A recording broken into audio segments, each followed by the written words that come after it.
Lakshmi cement ಫ್ಯಾಕ್ಟರಿಯ ಲಾರಿಗಳಿಂದ ಚಿತ್ರದುರ್ಗ ಜಿಲ್ಲೆಯ ಮತ್ತೋಡು ಹೋಬಳಿಯ ಗುಡ್ಡದ ನೇರಲಕೆರೆ ಗ್ರಾಮದ ಮಂದಿ ಬೇಸತ್ತು ಹೋಗಿದ್ದಾರೆ.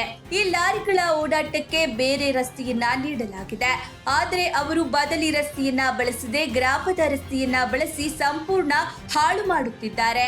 ಅಲ್ಲದೆ ಹಗಲು ರಾತ್ರಿ ಎನ್ನದೆ ಗ್ರಾಮದ ಮಧ್ಯೆ ಆರ್ಭಟಿಸುತ್ತಾ ಧೂಳೆಬ್ಬಿಸುತ್ತಾ ಬೇಕಾಬಿಟ್ಟಿ ಓಡಾಟ ಮಾಡಿ ಗ್ರಾಮಸ್ಥರ ಜೀವನವನ್ನೇ ಬರ್ಬಾದ್ ಮಾಡಿದ್ದಾರೆ.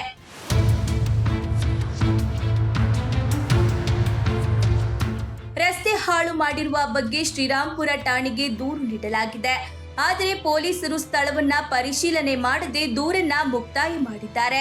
ಈ ರೀತಿ ಅಕ್ರಮವಾಗಿ ಸುಣ್ಣದ ಕಲ್ಲನ್ನ ಗ್ರಾಮದ ರಸ್ತೆ ಬಳಸಿ ಸಾಗಾಟವನ್ನ ಲಕ್ಷ್ಮಿ ಸಿಮೆಂಟ್ ಫ್ಯಾಕ್ಟರಿಯವರು ನಿಲ್ಲಿಸದಿದ್ದರೆ ರಸ್ತೆ ಬಂದ್ ಮಾಡಿ ಉಗ್ರ ಹೋರಾಟ ಮಾಡುವ ಎಚ್ಚರಿಕೆಯನ್ನ ನೀಡಿದ್ದಾರೆ ಗ್ರಾಮಸ್ಥರು.